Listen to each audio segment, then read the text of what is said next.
everybody, this is Kevin Breslin. Welcome to another broadcast of Breslin What's Doing. This conversation we're going to have today deals with my father. My dead father got a new job. My brother James calls me and says, Kev, did you read the article Dad wrote?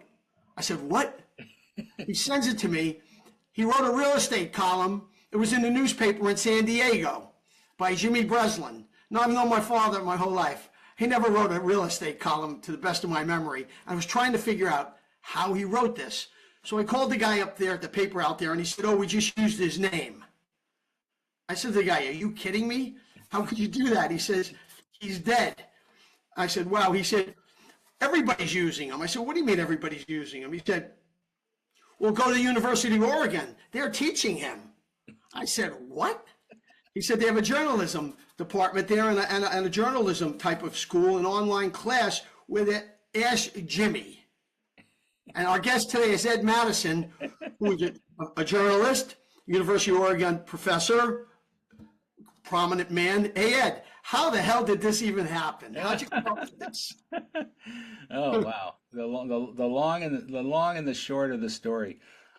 Yeah, so definitely mischaracterized in terms of what we're doing. You know, in addition to my role as a professor, journalism professor at University of Oregon, I'm also executive director of a nonprofit called the Journalistic Learning Initiative, JLI, and very proud of the work that we do. We're in 18 states and mostly serving students in middle and high school and their teachers. And when this whole AI thing emerged, I was fortunate to meet some researchers from MIT who were developing chatbots that teachers could use to help teach 5-paragraph essay writing. And I thought, what about journalism? And so the guy said to me, oh yeah, you could do that. And so within a week, I went home and created our first AI chatbot, which is called Murrow, named after Edward R. Murrow. And it's designed not to write for kids, not to write in the voice of Murrow, but to actually coach them to think for themselves and become better writers on their own. And so the titling or the names of the chatbots is actually sort of an homage to their legacy. It's not intended to replicate or pretend to teach or fabricate the voice of those great individuals, including your father. So that's the short version of it. And somehow that got misconstrued in a New York Post article and resulted in some very interesting emails between the two of us. Well, my father would say, ask Jimmy. First things he would say is, send me the money. You can call 1-800-HEAVENS and send me my check. Since he's a writer that likes to get paid. But how did you even figure Jimmy? You know, I'm of an age where I used to see him on talk shows and things, you know, and he was such a prominent figure. And we were looking at as news reporting or news writing has its various specific distinctions, so does feature writing and opinion writing, you know, and so we have a whole host of journalists that we have chosen to celebrate their legacy by naming them. And so he was just the first person that came to mind in terms of just his stature and what he represented in terms of the work that he did. Now, you brought up a good thing I liked. I know my father would like it. And he loved teachers, by the way, also. His mother was a teacher, his sister was a teacher, his aunt was a teacher. That young people are learning. Do they go to him and pick up anything with Breslin? Does it help them at all? Well, I have to respond to that in two different ways. You know, we are in the last year or so just all trying to make sense of what AI is going to mean for writing of all kinds, but also journalism, right? Yes. And we know, as you know, from our own years in school, there's always been a way to cheat, you know, whether it was writing answers in the palm of your hand or trying to sneak something, you know. And so there's always a fast way to just kind of check the boxes and try to get a good grade. But what we're trying to instill with young people with this tool is that no, you're shortchanging yourself. If, you know, first of all, if you go to ChatGPT and say, write me an essay, if you don't actually have an understanding of what good writing looks like, you have no sense of whether it's any good, right? So it's important that young people, I think, I don't mean to vilify AI. I think it's good, but we need to give them some experience with just basic foundational writing skills and reading good works before we just unleash AI. So hopefully that answers your question. Oh, you did it because you have all Breslin's articles there now, which helps them. A kid could look at the site and go to an article and learn about short sentences winning, Right. and then maybe use AI as an enhancer. Or Exactly. else AI can run away on you. Right. Exactly. Exactly. I mean, do you tell these kids don't bother just being lazy? But by the way, do you explain to them, you still have to go out and cover a story and do the legwork? Oh yeah. So this is our tools have been adopted by there's an organization called the Journalism Education Association, and they are the largest sort of convener of journalism, high school journalism programs and yearbook programs across the country. Every year they have two conferences, one on the East Coast and one on the West Coast, and they average about 500-600 students and their advisors at each of those conferences. So when we presented Murrow initially at two of those conferences, the teachers were all over it because, as you can imagine, first of all, grading writing is labor intensive. And second of all, a lot of times teachers are repeating the same sort of rudimentary, tips and strategies. What this allows them to do is to focus more on one-on-one work with students. So it's not taking the human component out of it. It's actually allowing more time for the human component. And some of those, again, rudimentary elements that teachers end up repeating time and time and time again can be left to the AI tool. Now, my father used to say anything but writing is easy. It's hardly a cliche. But when you look at his Ask Jimmy, give me an idea when you say, all right, let's go to Breslin, Ask Jimmy. What do you say? Hey, Jimmy, what do you get back from Jimmy? Yeah. So I think, first of all, one of the most confronting things for young and emerging writers is just the blank screen, and a blinking icon. And some of them have no idea where to start. So if you look at a sort of typical, let's say, middle schooler who is being introduced to just the whole concept of journalism for the first time, and you say to them, okay, well, what are you interested in? Well, I don't know. I walk by homeless people in my way to school. Maybe I should write something about them. Well, they don't realize that there've been, 20,000 stories written on homelessness. So what the Jimmy tool would help them do is to, first of all, figure out how to localize the topic so that they can make it, not something that's generic. Look at maybe, are there voices that you should consider talking to that, that are underrepresented? And those kinds of things. Maybe they're going to interview somebody the next day, and so the tool would not write their questions for them, but would assist them in thinking deeper about the kinds of questions that would be appropriate, so that they're better prepared.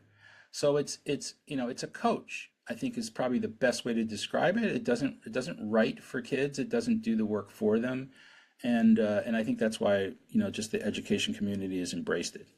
Have you had a good outcome from it? Yes. Yes, we have. I mean, again, when I go to these conferences, I get stopped in, elevators and folks say, "Oh, you're the guy behind, Murrow or these AI coaches. Thank you. Thank you. We're so thankful." We've also had a good bit of press coverage around it. And so, yes, I mean, it's been a year and a half, and so we're still in the early stages, and we're always thinking about, new and different tools. And of course, AI is changing so rapidly, it's hard to keep up with it. Has Breslin helped teaching thinking in this? I mean, because our podcast is about Jimmy. I mean, has it helped people say, wow, because Jimmy would say, you write what you know, and short sentences win. Yeah.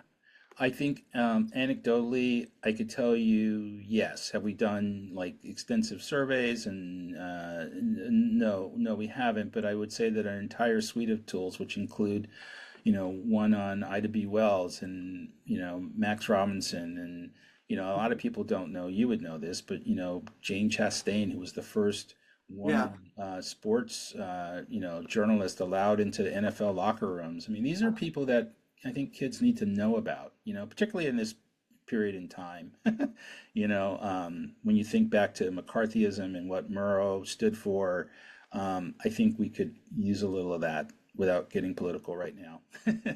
Of course. I mean, it's an amazing topic because my father's dead. As I'm saying, he's dead with 7 years, and now he has a job, whether he likes it or not. So I find the whole thing fascinating. But to the kids, like, does Jimmy write for them? No, Jimmy does not write for them. Jimmy will look at their writing. They can upload something that they've written, and Jimmy won't even rewrite it for them. What Jimmy will do is it'll say, hey, you may want to think about expanding this part a little bit, or maybe you might want to get another perspective on this topic from this type of person. So again, it's a coach. It's not. It doesn't do the work for students. How do you have a guardrail, though, to keep it from Jimmy just grabbing the thing and doing a rewrite for the kid? Well, that's the magic of AI. So, even without having to understand coding, which I don't, it's really a matter of a sort of a back end set of instructions that tell the tool never, ever write for a student. It also flags certain things that you as you can imagine, we're talking about minors here, so we need to make sure that if there's just a safety issue or a mental health issue, or someone's having suicidal ideation or those kinds of things, we can't just allow young people to be working with a tool that's dangerous in that way. So there's lots of guardrails. Does it point like people to say Breslin's work, and does it say like, go read his column and see how he does it, how he really did it? I mean, no. We added, and after discussions with you, we added some more contextual information about his background and his legacy. But what it does point to is like the Society of Professional Journalists, their codes and ethics and those kinds of sort of general industry accepted sort of guidelines for how we should do journalism. And did you ever take one of his columns? Maybe if you haven't, maybe you should, and see how AI rates it. I haven't, but that's a good idea. Start with the Gravedigger or John Lennon or some of the great ones, or RFK, Death in Emergency Room #1. I would love to see how AI has their own interpretation of it as opposed to a human editor. That would be interesting. I'm just curious if I can ask, just what was it like, growing up with such a just a powerhouse figure, and No, Sick was good. He'd be all over this conversation. And I'm just happened to, somebody said, the nasty guy in San Diego, when I wrote him a note, he goes to me, what are you, a Nepo baby? I was thinking, holy Christ, I'm anything but a Nepo baby. I was just curious how you used my father's name to write a real estate column. And the guy was irate. And what a nasty guy, by the way. Yeah. I said to the guy, you're just too clumsy for me. But no, it was, look, there was no AI then when he wrote. Right. He was AI, if you really want to get down to it. The raw human emotion, understanding a beat, understanding a second, seeing a scene, writing it with verbs, and painting a picture. Mm-hmm. Now you're using this tool with him, which is completely admirable, because I love the fact that underprivileged students all over America maybe one kid might get a notion or something, and he'll be able to take off on his own, and this could help him. Right. He came out of a time where the only tool was your feet, your hands, your eyes, and writing down a quote. And then, as he said, I don't care about the facts, I tell the truth. so this is a transition, what you guys are doing in a way, taking. Right. Well, I mean, I know, you do some filmmaking, right? Are you? Yes, sir. Yeah. So what's your sense? I mean, we're all. I mean, there's a huge. They've got AI actresses now. I think one of them is represented by an agent, and I mean, what you know, what it's there's a big question about what all this means. But from my perspective, I think that we need to be looking at this as a tool, as a sort of as almost like a collaborator or a partner in terms of producing original work, but not something that we just offload, because writing should be difficult. If it's anything, if you think about anything that we really value, there's been some struggle attached to it, whether we like the struggle aspect of it or not. I'm trying to learn piano right now, and I'm having a hard time. Are you planning on using any other like writers? Like, why didn't you go after Tom Wolfe? Why not Gay Talese? Why not? Well, Talese is alive, so he might. I don't know. I don't know with that, but like, why not about Wolfe? I don't know when he died, but I don't know if you guys looked into that, and this is not what this conversation's about. But I know like some authors would be berserk, going, wait a minute, you're using my work and even my likeness. I got to get paid. Yeah. You just said they're getting agents. Yeah. Well, It's a tricky topic. we have we looked at different genres of writing. Uh-huh. One being like opinion or commentary, and that tool is pays homage to Ida B. Wells. We have Yes. another tool that looks at broadcast writing, which is a little bit of its own style. And we Max Robinson, who I had the privilege of actually when I was You knew him? high school, he Wow. was locally in Washington D.C. on television before he went to ABC. And so that's kind of where we are now. I'm also working on another tool. We've done some tools that are around career exploration. So they're not so much about coaching writing, they're about helping kids. Because, one of the hardest things for, I think, everybody is trying to figure out what are you going to be when you grow up, and you may have curiosities and interest in things that you like to do, but how do you translate that into, like a paying career? So we've got a tool that we're working on, and I've got a working prototype for it. Well, we've got one for youngsters that we call SASSY, which is short for Sasquatch, because in this part of the country, Bigfoot is a thing. But we've got, Studs Terkel and his legacy of the working books. Paul and the Studs were great friends. Yeah, well, so that's another one that we're kind of working on, but we haven't.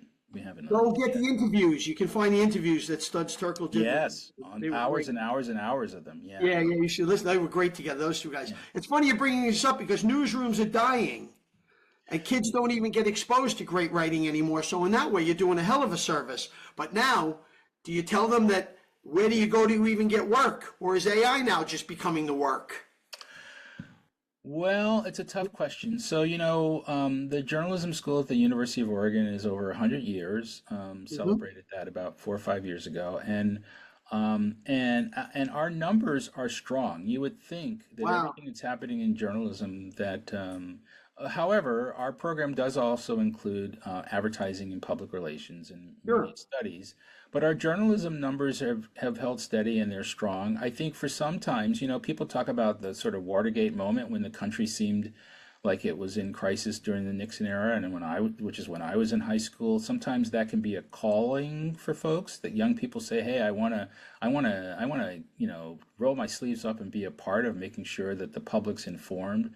But again, without getting political, I mean, we are at a very unusual place in terms of just a lot of things that are going on internationally and nationally in our country, and we're going to need journalism to help us all make sense of it.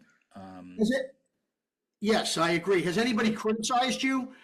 Has anybody said, "Hey, what the hell are you doing? I mean, who told you could do something like this? This is outrageous. This is an affront to like individuality and free thinking." And I'm just I think they would. If we had a tool that was writing for kids, I think I would definitely hear a lot of that. But that's not what we're doing, and so I think the spirit kind of overshadows. I think the knee-jerk reaction would be, "Oh, whoa, wait a minute! You're because when people hear AI, they immediately go to the word cheat." You know, Well, you know, you when know, I said, wait a minute, ask Jimmy, what the hell is this? You know, I know how hard it is to write a sentence, how hard it is to even put something down on paper. As you said, yeah, you look at a blank screen, and oh boy, um, and I'm thinking he slaved away, like it, the human effort, the pain of it all, the blood, sweat, and tears of it all, and all of a sudden now all you have to do is pull up Chatbox GBT, say, "Get me Breslin, give me a style like that," and something. well, I mean, I think ChatGPT will do that. You can take something and say, I want this to sound like, Shakespearean, and it'll do it, but before you can blink, and I don't. It is again. There are so many ethical and philosophical questions that this new technology raises for us that we've never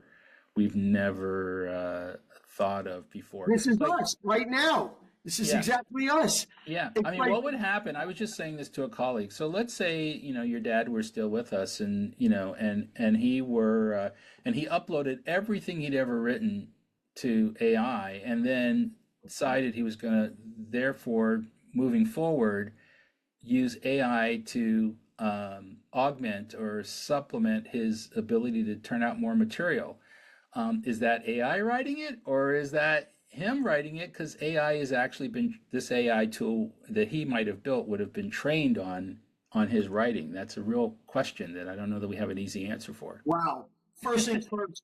First things first. He sit down at that typewriter and he bang it out himself. Yeah, right. Yeah, that was just sacrosanct. There was just you couldn't make a sound around him. The sounds would kill him. He was Wow. like creating an orchestra. He's like an orchestra. You're hearing the sounds. You're writing it. You're feeling it. The rage. He said rage is the only thing that kept him going to write newspaper articles anyway. Mm. Um, so I don't see any rage in AI. You know, AI is the most complacent, gentle, smooth tool in the world. So I don't think AIs will ever be able to capture yeah, his work. But I don't think he would feed it into AI. And this is what I was asking you. I don't know if a lot of writers, they might say, hey, Kevin, F off right now. Bullshit. Nobody's taking my work. My work is mine. It goes on paper here. However, yes, that's absolutely true. But the world has changed. It's almost a revolution. AI well, already does all this work. I think we have to talk about what kind of writing, because I think there's a lot of, like, for example, with our nonprofit, we utilize it a lot for grant writing because it's really, really not, it's not, it's this funder wants 500 words, this funder wants 350 words. Right. We could spend, an hour and a Yep. half trying to consolidate it, or we could throw it in AI. And so for that kind of sort of technical, Yep. Yep. mundane, sort of writing, I think I don't have a problem with it, but I still don't want it to replace, human ingenuity, and really, what made your father, and I'm not just saying this, but what made him so great. It was love and passion, and that's it with the kids. You think, well, that's why I do appreciate what you're doing, because I really hope that they'll read him and say, wow, they'll discover him, and it'll give them their own ability. As he used to say, someday some kid will, maybe he'll read something, he'll take off on his own and be big. Because he was a futurist, my father. Hmm. So he wasn't like, I don't think he wouldn't be mad at this. I think in one way he'd be fascinated. I know his agent would say, wait a minute, where's the money? Hmm. Because You that's know, his agent. the analogy that I often use, and this is the one thing that does concern me about all this, is that, before GPS, we all used to sort of have a sense of direction and know how to get from Yes. one place to another. And before just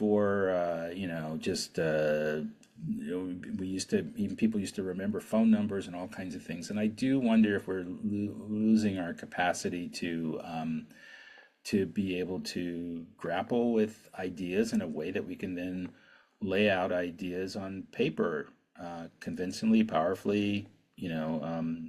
I don't know, and I don't know. I mean, I do worry about You don't know, and you're at the forefront of it. You're the first guy that did this. Well, yes, but when I'm And talking, you but don't know. they're generational things, I mean, if you have nephews or nieces or grandkids or whatever, Yeah.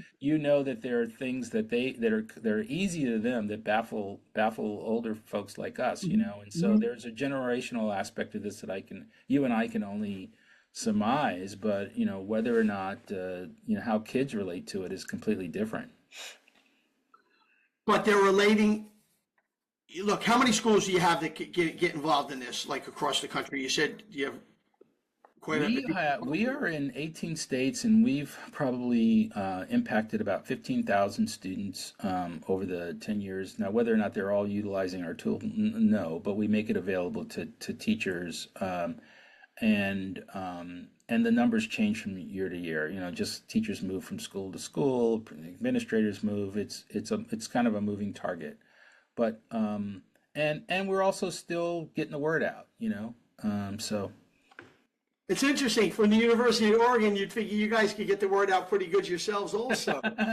Well, I need to be clear about that because University of Oregon is my employer, my full-time Yes. employer, but the work of this particular project and the nonprofit is separate and apart. Okay. It's its own Yeah. entity, and we have we collaborate and all that, but University of Oregon is really not responsible for this particular project.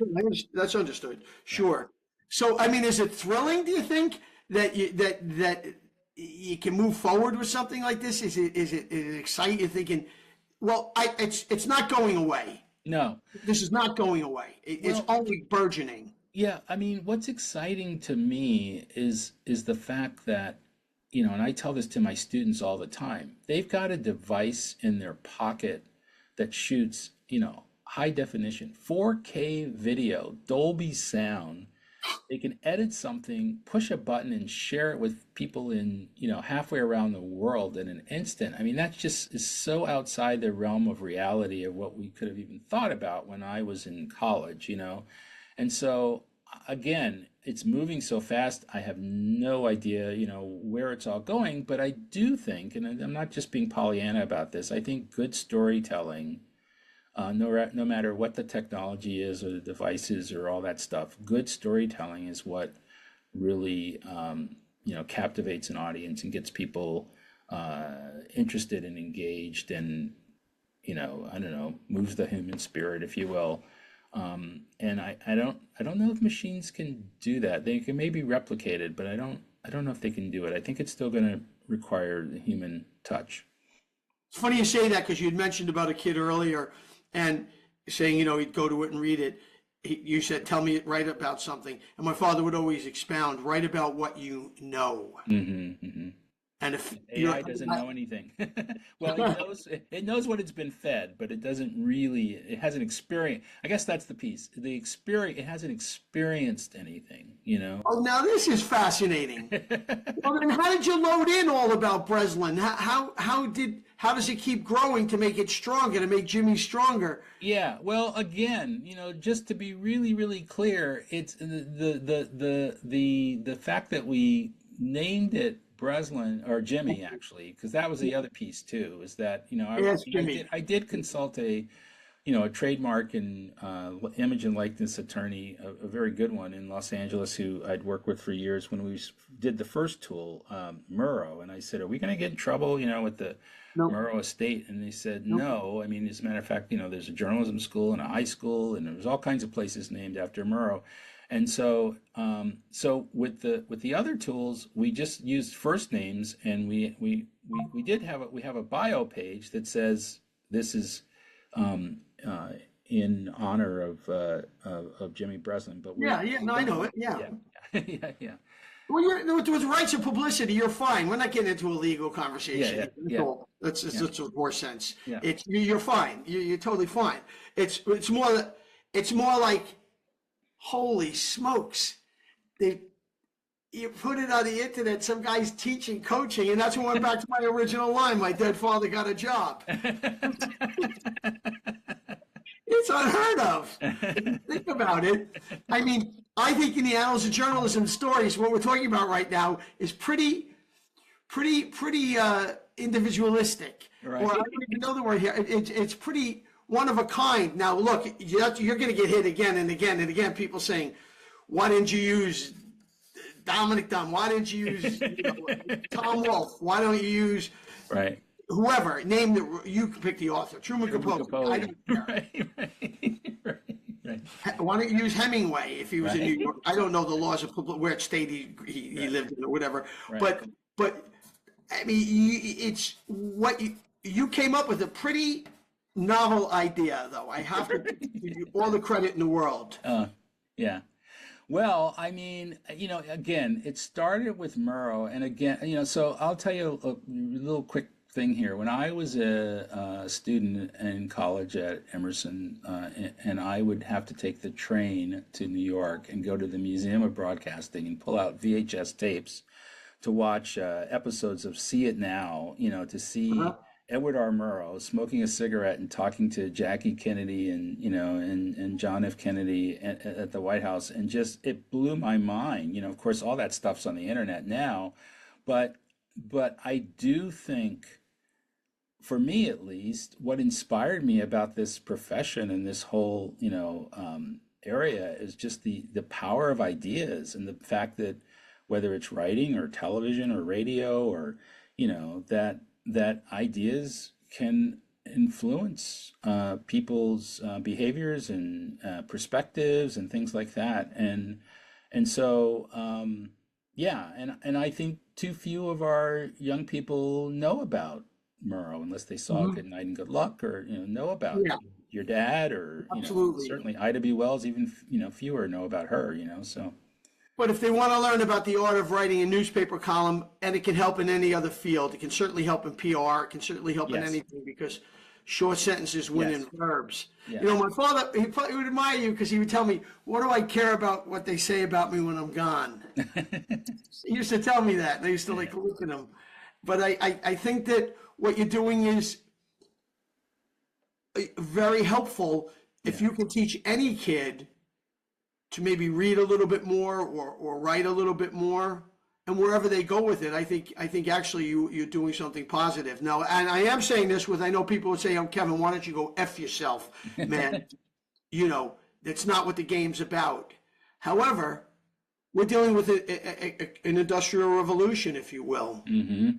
I mean, I don't think there's any turning back. Do you? No, I don't. I don't think there's turning back. And I don't know. I mean, what's your sense when you play around with AI? What is your sense? Well, I've never. It's funny you say that. I'm going to load in one of his columns to try to get a depiction. I mean, I know AI. I know enough about all of it, and name the sites. Some of it's ludicrous. Right. It's almost like it goes backwards to go forward, to go backwards to go forwards. I mean, stop. Right. You have a point of view, keep it in, but then they break down point of views to the point where I think it makes people overthink. Mm-hmm. Mm-hmm. And I don't know if it helps people on deadline with raw writing energy, or even people with television or people in PR. But you're right. It can take a quick, like say like you had to have you said 500 words or 300 words to fit into something. Right. You got to hire an editor to do it and everything like that. Right. You can do it by yourself and you have it in 6 seconds. Well, that's just where it's going. Why bother fighting it? Yeah. But in terms of writing a real story about heart and soul, you still, whoever's prompting the AI still has to have all or most of all of their story in order before they allow the thing to become editorial. I agree. Yeah, I agree. And I think you got to pump the kids with that, because it'll start over editing and they'll blow their original idea unless they're really, really tough. Yeah. No, I mean, but then wait a minute, Ed. A writer in a newspaper, you bring him in, right? Or a magazine or somewhere, you bring in the piece, they start ripping it away and shaping it their own way. Yeah. And the writer was thinking, wait a minute, that's not what I had in mind. Right. So is it any different? I don't know. I don't know. I don't know. I think that it's kind of the Wild West out there right now, and I also think that different AI tools are good for different things. I mean, I've kind of played around with Claude and some of the Yeah, other Anthropic tools, and then there's yeah, another one, Gemini, and yeah, they're sort of optimized for different things. yeah, yeah. So there's no one Sometimes they're size too fits all. nice, I think, to be honest with you. Yeah. I think you should ask the kids when they're writing and they pump it in, say, how much do you hate this? Then we'll see if they can rewrite and think. I bet you're not that smart. Because as you know, my father was a deadline player, and you had to have that work done. It had to be almost perfect. It had to be so perfect that we're having this conversation now when he did it then. Yeah. And I don't know how people did that with typewriters. Can you imagine trying to write something now in a typewriter? I mean, without the ability with word processing to like move things around and sort of say, "Hey, I like this better." Or it's just like You that's attack the changed the way story we think differently. too. Huh? No, good point, Ed, but you attack the story differently. Yeah. At least my father did. He already knew coming into it, his lead, he already knew what he was doing, Okay. short sentences. He already had it structurally in his mind where he was going with it. That's why I couldn't hear any sounds, because he was completing it. Now, would an editor say, Jimmy, boom, boom, cut this or cut that? The great Jim Bellows, certainly a Dick Wald, certainly Sam Roberts of New York Times, well, all these guys. But ultimately, I think you wrote with a fever then. You already were seeing it, feeling it, and writing it, and smashing the carriage of a typewriter. Right. Now, you could probably, you're right, be general, cut and paste it into AI, whatever, and get back some feedback. Now, if you're Well, with not word processing, sometimes, sometimes yeah, even I have this great closing, that comes to me first, and I maybe put that in, and realizing that I'm not, that I can sort of not write linearly in the way that mhm. you had to before with just pen and paper or with a typewriter. You're right. When you go to Grammarly starts ripping apart your work too, and you're like, stop it. Pass, dismiss, dismiss, Right, dismiss. right. Bullshit. There's It's like, nothing wrong with passive voice sometimes. you know what? We'll leave on this one. That's a good point. Breslin wasn't passive. No. And what scares me is that his work will never be mired in that, but maybe it'll help people realize not to be passive. Yes. And if I would ask you one favor, that you would encourage the kids to read them, because they may get a tiny idea, one little thing, and that could become a big thing in their lives later at some point. Yeah, no, absolutely. Absolutely. Well, I think you're doing something remarkable, revolutionary. You're way out in front of it. Oh, well, wait a minute. Are you? I mean, are other people trying to rob you now and do it all? No, I think, well, I mean, there are always going to be, like sort of textbook companies and like, I won't name them, but the textbook companies that are always trying to figure out how to cookie cutter something and take the life out of it. But no, so far, I'm not hearing of a lot of other tools similar to what we're doing. So Because I don't think it's as easy as everyone thinks, by the way. no, it's not.